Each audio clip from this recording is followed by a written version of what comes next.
Welcome to my past life episode 2 recap.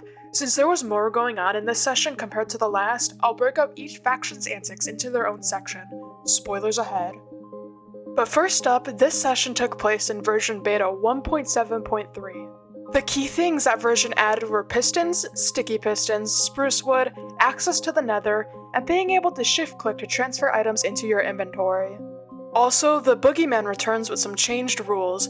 You can now fight back against the boogeyman, and also the boogeyman's allies are safe from being killed by them. Also, contrary to what I believed, keep inventory has been enabled from this point onwards.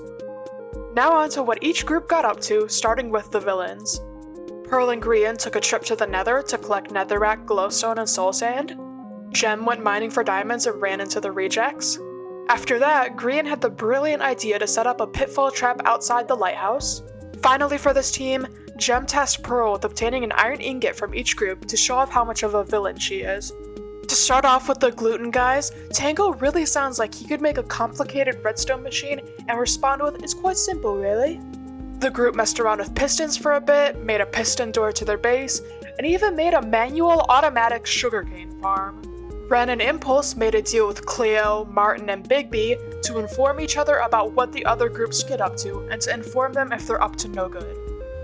The rejects go mining for a bit to search for diamonds. A few of them also went to the nether, and after they got back, an explosion was set off at their base, destroying a bunch of it. Bigby gets a bunch of birthday wishes, even though it isn't his birthday. He's just mysterious like that. Bigby also joins and informs his allies that he is part of a new group called the Corner Coalition. That group consists of him, Martin, Cleo, Ren, and Impulse. That is the group that was part of the deal that I mentioned earlier for the Gluten Guys section. The Corner Coalition wants to band together and team up against the Villies. For the Lost Generation, Martin visits the Nether to get some of the blocks there. Martin also teaches Mango on how to pronounce some words. Martin builds up their base with a pagoda, and him and Cleo meet with some others in the Pokeball to form the Corner Coalition.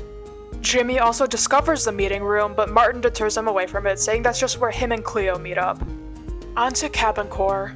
Scott adds some trapdoors onto the base, the group messes around with minecarts and rails. The team meets in the hot tub to talk about their plans. They tried to blow up the rejects after the return from the nether, but this doesn't really go to plan. Scott goes mining for diamonds. Etho has been stealing other people's saddles and gifting them to Gem. Cabin Core has another meeting in the hot tub to talk about their standings with the other groups. Now for probably the most exciting part of who died during this session. I've intentionally avoided saying who killed who for the previous section so I could save all that for here. Just as a warning, these may not be in perfect chronological order, but this should be all the deaths for this session. Ren fell to his death in the mines. Scott killed Jimmy to cure himself. Joel then killed Scott to cure himself. Etho killed Joel in retaliation. Etho was blown up while trying to blow up the rejects. B-Dubs was blown up while trying to blow up the rejects. B-Dubs died in the square hole, which made Grian cure himself. And finally, Skiz fell into the square hole. That is it for episode 2. These recaps take a lot of work, so it would be much appreciated if you click the subscribe button. Have a great time zone, and I'll see you when I see you. Bye!